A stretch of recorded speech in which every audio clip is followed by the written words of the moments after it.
Hello, hello, j'espère que tu vas bien. Bienvenue à un autre épisode du Balado à tes côtés. Ici Jamie Damak. Très contente de te retrouver cette semaine. Et puis, la semaine passée, j'ai fait un gros Jamie Talk et je me suis dit, tiens, je dois aussi présenter ce Jamie Talk sur le Balado. Alors, sans plus tarder, l'importance là, de vraiment voir les signes. Pourquoi faut oser les voir? Je vais deep. Si jamais après ce balado, tu as envie d'échanger avec moi, tu veux me contacter, je suis là.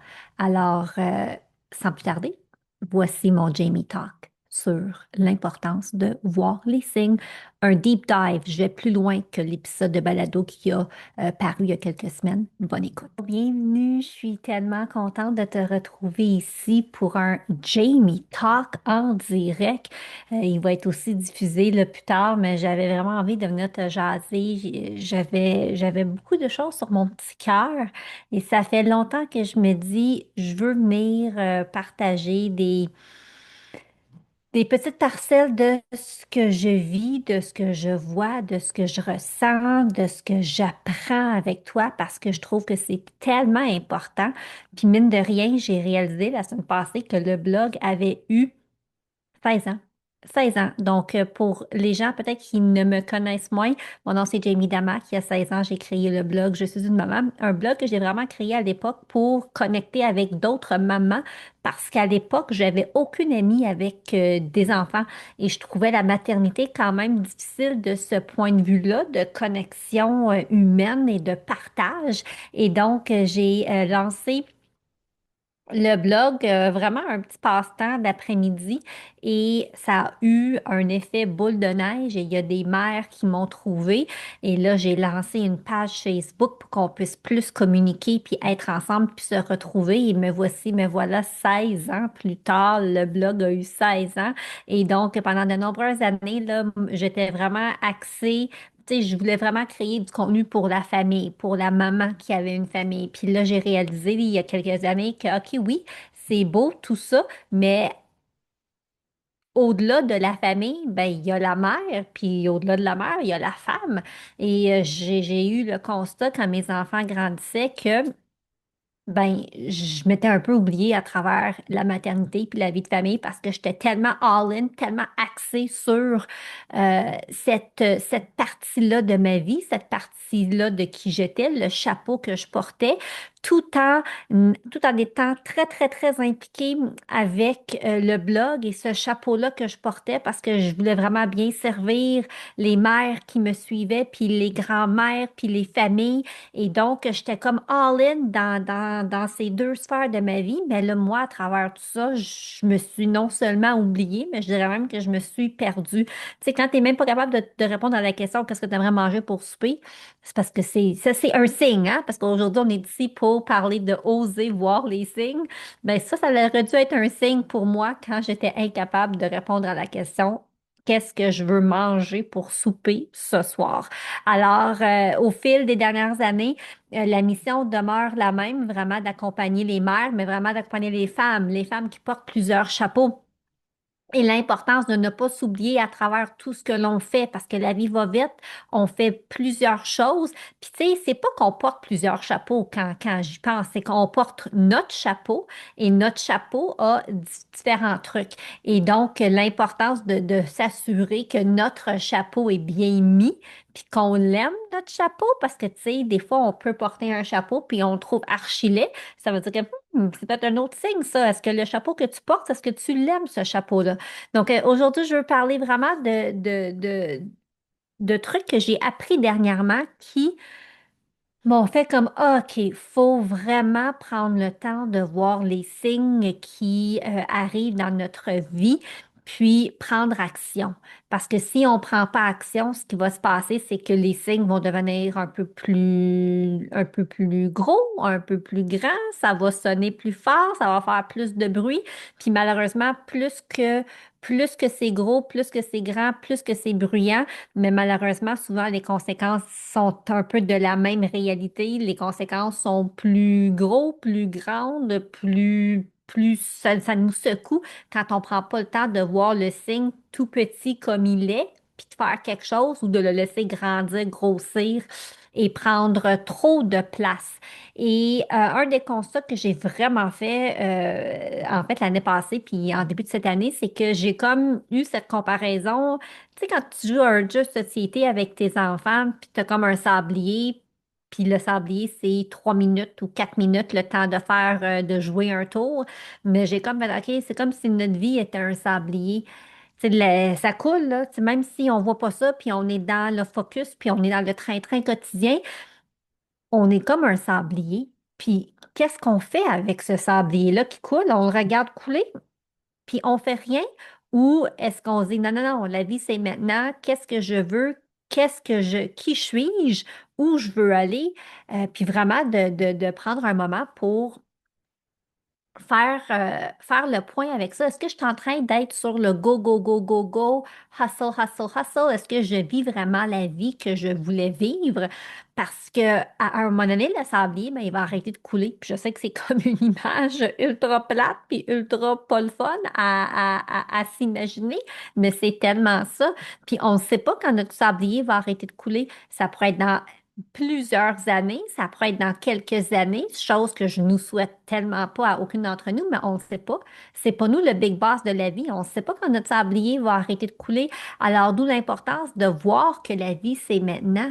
Et ça m'amène vraiment à venir te jaser du statu quo, de se dire, on peut-tu, s'il vous plaît, arrêter d'accepter le statu quo parce que souvent, statu quo, c'est quelque chose de familier, c'est quelque chose qu'on connaît, puis quand on connaît quelque chose, puis c'est familier, ben c'est plus facile de naviguer ça, même si c'est un statu quo qui est complètement pourri.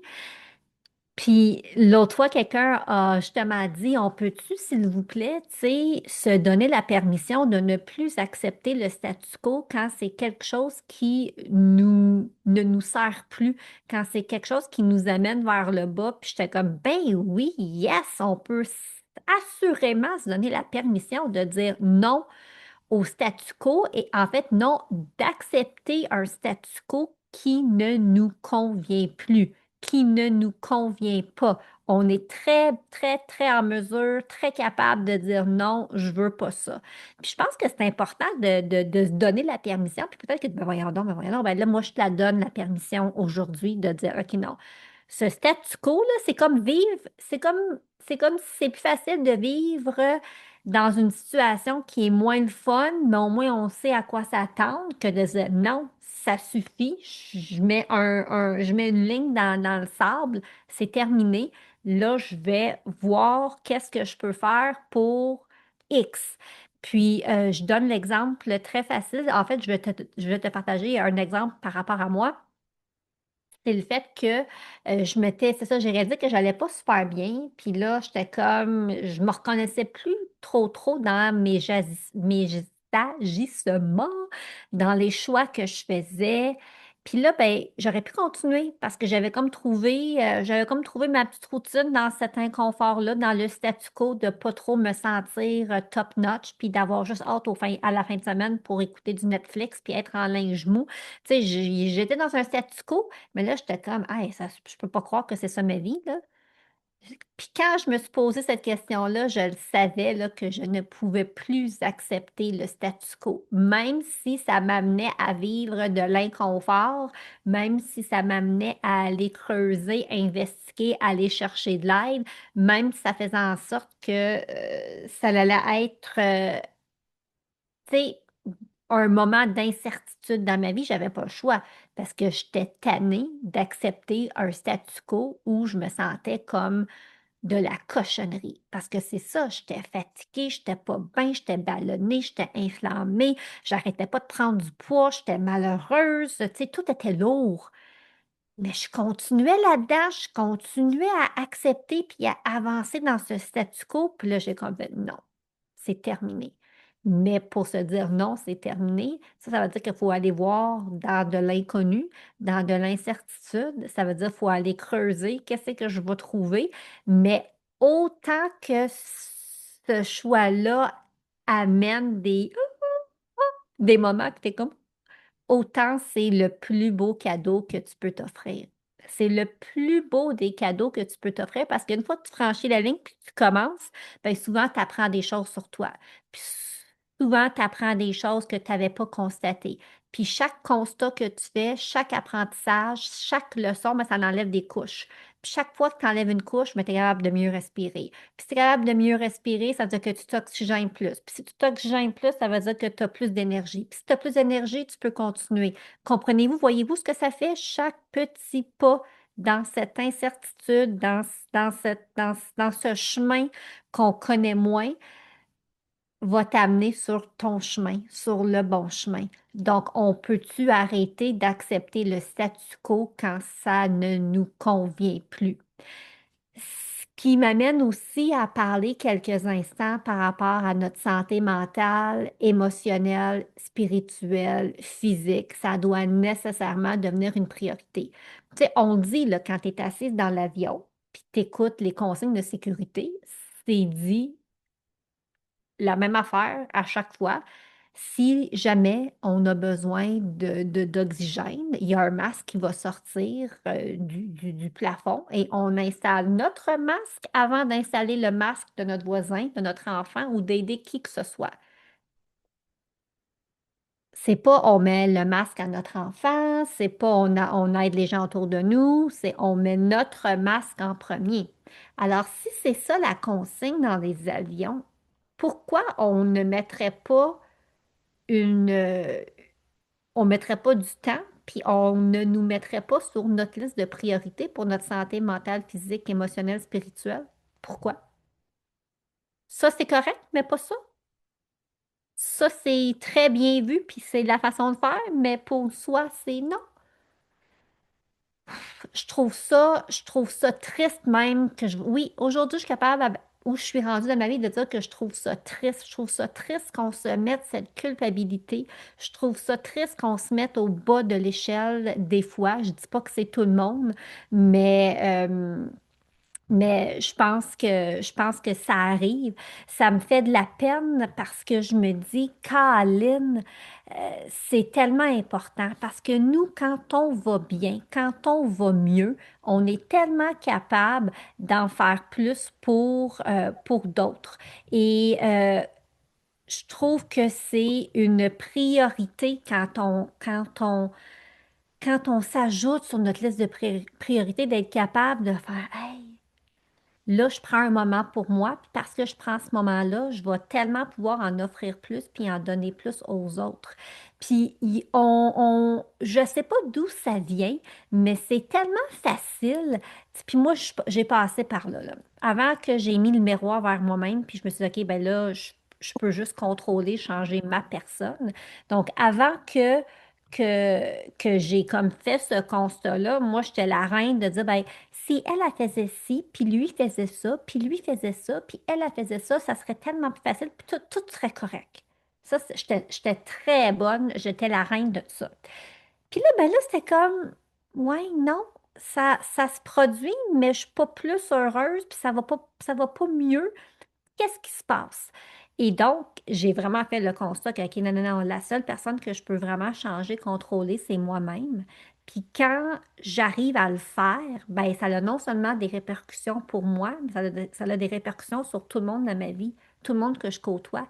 Puis le plus beau cadeau qui est arrivé à travers tout ça, quand j'ai vraiment commencé à me prioriser, c'est quand j'apportais des changements chez moi, quand j'apprenais des leçons, puis je réalisais des trucs, puis j'étais capable de faire du ménage, ben, ça changeait la dynamique familiale. Ça changeait la dynamique avec mon conjoint. Ça changeait la dynamique avec mes collègues. Ça changeait la dynamique avec mes amis pour le mieux. Donc, quand je parle souvent de ripple effect, ben, c'est exactement ça. Et prendre soin de notre santé mentale, émotionnelle, spirituelle, physique, c'est primordial. Puis comment on fait pour arriver à le faire? Ben, il faut être capable de voir des signes, oser voir les signes. J'en ai parlé il y a quelques semaines dans un balado.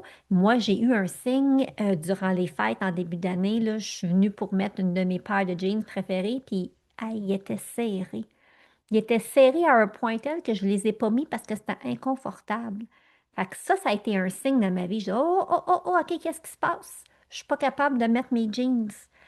J'aurais pu faire comme si de rien n'était et de rester dans le statu quo parce que, ah ouais, les chips, puis les ci, puis les ça, puis c'est le temps des fêtes, puis c'est le fun, puis tu sais, oh! Mais il y a un signe, là. Mes jeans qui ne me faisaient plus, c'était un signe. Et là, je me suis dit, OK, qu'est-ce que je fais avec ça? Et donc, je me suis dit, OK, je vais reprendre mes bonnes habitudes parce que là, j'ai réalisé que je m'entraînais plus. J'ai réalisé que ça faisait longtemps que je n'avais pas fait un détox parasitaire. Je me suis dit, ah, mes hormones, ils ont peut-être changé. Je vais comme jouer un peu avec ce que je prends comme produit naturel. Et là, je me suis dit, parfait, je vais tout mettre ça en place, puis je me donne 3 mois. Puis si dans 3 mois, je ne suis pas là où je suis, ben là, je vais aller investiguer, puis je vais creuser. Mais j'ai vu le signe. Puis je suis convaincue qu'on a tous des signes dans notre vie, que ce soit pour notre santé physique, notre santé mentale, notre santé émotionnelle, notre santé spirituelle, on a toujours des signes. Puis j'irais même pour pousser plus loin en te posant comme question présentement, là, c'est qui les 5 personnes avec qui tu passes le plus de temps? Est-ce que c'est des environnements positifs ou c'est des environnements toxiques? C'est quoi les 5 choses que tu fais pour, euh, pour te ressourcer, pour prendre du temps pour toi? Tu sais, est-ce que tu écoutes des séries télé qui sont full négatives? Est-ce que tu écoutes des choses qui te descendent vers le bas? C'est quoi les balados que tu écoutes? C'est quoi les livres que tu écoutes? Quelle musique tu écoutes? Tu sais, parce que tout ce que l'on fait nous influence. Puis, tu sais, il y a même quelqu'un qui a dit, puis le nom m'échappe, on est la somme des 5 personnes avec qui on passe le plus de temps. Donc, ce sont tous des questions à se poser pour voir, OK, y a-t-il des signes? C'est quoi les signes dans ma vie qui me disent, OK, je dois refaire une priorité dans ma santé mentale, spirituelle, émotionnelle et physique?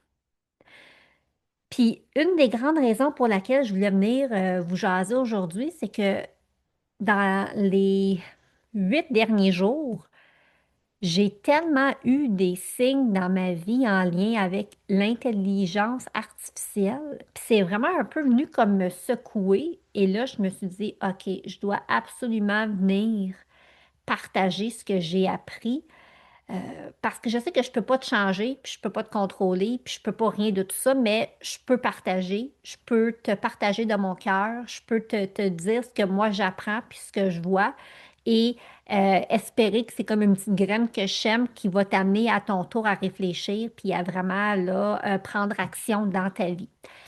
Et dans la dernière semaine, à plusieurs reprises, j'ai eu des conversations où j'ai écouté des gens parler de où est-ce qu'on s'en va avec l'intelligence artificielle. Puis toi puis moi, là, on est monsieur, madame, tout le monde. On n'est comme pas mis au courant de tout ce qui se passe par rapport à ça. Puis ce qui s'en vient, là, c'est comme assez d'exception.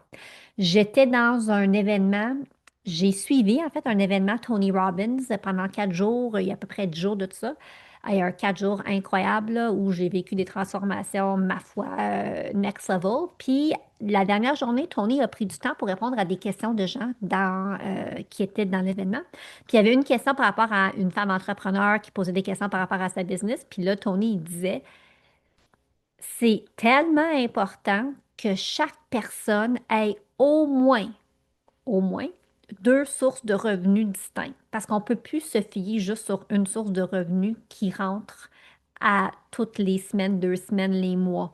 Parce qu'avec l'arrivée du IA, ce qui s'en vient dans les 3 à 5 prochaines années, ça va pas mal bousculer de personnes. Et si on a juste une source de revenus et admettons qu'on la perd, cette source-là, ben non seulement c'est un stress financier, mais ça vient déréguler le système nerveux, ça vient vraiment nous affecter dans notre totalité de la personne. Donc, c'est ultra important d'avoir 2 sources de revenus. Puis quand je parle de deuxième source de revenus, ça peut être des investissements, ça peut être de l'immobilier, ça peut être une petite job, ça peut être une passion que tu lances, une petite business, ça peut être, moi dans mon cas, je fais du marketing d'affiliation. Euh, Tu sais, mais il faut avoir quelque chose d'autre qui génère du revenu dans ta vie. L'autre chose, c'est avec tout ce qui s'en vient puis qu'on n'est pas trop au courant, quand je dis prioriser la santé physique, mentale, émotionnelle, spirituelle, c'est justement pour ça. Donc, advenant le cas qu'il y a un gros changement dans ton quotidien, ben, ta fondation est solide. tu es en santé mentale, tu es en santé physique, tu es en santé émotionnelle, tu es en santé spirituelle. Donc, tu es capable d'affronter ce qui va arriver s'il y a une tempête qui arrive. D'où, même si quelque chose de wow arrive, tu es capable d'accueillir ça, puis wow, tu sais, de remplir tes batteries avec le beau qui t'arrive. Alors, c'est tellement important que tout ça soit une priorité. Donc, quand Tony Robbins a parlé de ça, j'ai fait, OK, oh my gosh, c'est intéressant. 2 jours plus tard, j'entends que 50 000 postes chez Amazon ont été abolis à cause que c'est remplacé par de la programmation puis de l'intelligence artificielle. 50 000 personnes, 50 000 foyers qui, du jour au lendemain, se retrouvent avec pas de salaire ou un salaire en moins. Ça fait quoi ça au système nerveux? Ça fait quoi ça à notre santé mentale? Ça vient nous secouer dans un mauvais temps. Ensuite, je parlais avec une amie qui est créatrice de contenu, puis elle a un super beau mandat. Puis elle me dit, ouais, elle dit, je pense que je vais le perdre parce que là, il y a une personne dans la business qui s'occupe d'un autre truc dans la business, sauf que là, elle a commencé à utiliser l'intelligence artificielle, puis là, elle est en train de remplacer la job que je fais. Donc, c'est sûr que, tu sais, si elle fait une autant bonne job que moi, ben c'est sûr que lui va couper là où est-ce que ça coûte plus cher, puis tu sais, moi, je charge plus cher. Là, j'étais comme, ah ouais. Puis après ça, de parler avec des gens qui étaient à Davos. Et Davos, il y a eu, il y a quelques semaines, un grand regroupement mondial avec plein de gens du milieu des affaires, des politiciens. Euh, Tous étaient là et de constater tous les avancements dans le IA que nous, on n'est même pas au courant, ici, monsieur, madame, tout le monde, et qu'il y a des grandes compagnies qui ont des centaines d'employés et au lieu d'avoir des gros moments dans l'année où ils vont chercher des nouveaux employés, ben, tout ça, c'est remplacé par le IA, l'intelligence artificielle. Donc là, on ne peut pas se fermer les yeux à ça. On ne peut pas rester dans le statu quo par rapport à ça parce que si on pense, puis ça c'est vraiment, ça c'est mon opinion personnelle, faites vos propres recherches pour que vous ayez votre propre avis là-dessus. Mais moi, je me souviens de l'époque où je branchais mon fil dans le petit connecteur de téléphone pour avoir du Wi-Fi quand j'étais au cégep, il y a maintenant 30 ans. Oh my gosh, 25 ans? Je me souviens, là, tu sais, la connexion Internet là, par le fil. Puis après ça, il y a eu le Wi-Fi. Puis après ça, il y a eu des laptops. Puis après ça, il y a eu des cellulaires. Tu sais, moi, je me souviens de tout avoir vécu là, la transition technologique qu'on a vécue fin des années 90 jusqu'à aujourd'hui. Donc, en 25 ans, il y a eu genre des progrès incroyables si on prend le temps de regarder ça côté technologique. Mais là, ce qu'on nous dit ou ce qu'on nous dit pas ou ce qu'on voit pas ou on essaie de pas entendre, c'est que ce qu'on a vécu en 25 ans, on risque de le vivre en 3 à 5 ans. 3 à 5 ans. Nos systèmes nerveux,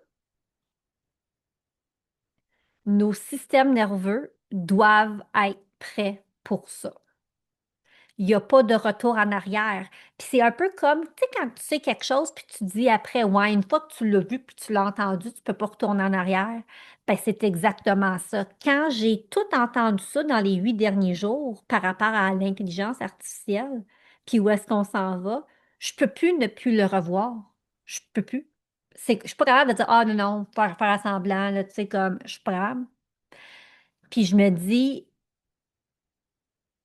c'est l'une des raisons pour laquelle j'ai tout fait ce travail-là sur moi pour être solide dans ma fondation. Tu sais, je me suis jamais aussi bien sentie à 46 ans. Puis je le disais l'autre fois, l'année passée, ça a été une année intense, là. J'ai jamais vécu une année intense comme l'année dernière. Et aujourd'hui, là, je suis en paix, je vais bien, je suis solide. Puis je me suis dit, OK, c'est pour ça que tout ce travail-là a été fait parce que je sais que je suis ici pour vraiment aider les femmes à se reprioriser, à prendre en main leur santé mentale, physique, spirituelle, émotionnelle, puis vraiment d'avoir une fondation solide parce que je pense que personne comprend ou réalise dans quoi on s'embarque dans les 3, 5, 10 prochaines années. Puis si on ne fait pas ça tout de suite, ma peur, c'est qu'il y a plusieurs femmes, il y a plusieurs familles qui vont s'écrouler. Puis je dis pas ça pour faire peur, je dis pas ça pour, tu sais, du tout, du tout, du tout. Parce que c'est tellement pas mon genre, je suis pas de même dans la vie. Mais je pouvais pas regarder ça pour moi, tout ce que j'ai appris dans la dernière semaine. Je peux pas. Puis c'est là où je pense que l'heure des grandes décisions est arrivée. L'heure là de se dire, OK, ben qu'est-ce qu'on fait avec cette information-là? Moi, comment que je vais? Qu'est-ce que je veux pour moi? Qu'est-ce que je veux pour ma famille? Comment est mon système nerveux? Comment est ma fondation? Financièrement, on est où dans notre famille? On a-tu plus qu'une source de revenus? Est-ce qu'il y a un stress? Qu'est-ce qui se passe? Puis vraiment de prendre un moment pour faire un topo. Ton topo à toi, ton topo familial, ton topo pour la suite des choses, parce que je ne sais pas quel âge ont vos enfants ou si vos enfants sont encore là ou partis ou autres, et leur futur à eux. Tu sais, il faut y penser, là. Mon amie qui habite Toronto me disait l'autre jour, elle a dit, je ne sais pas en quel moyen mes enfants vont avoir les moyens de s'acheter une maison. Elle dit, je vois pas ça pour eux.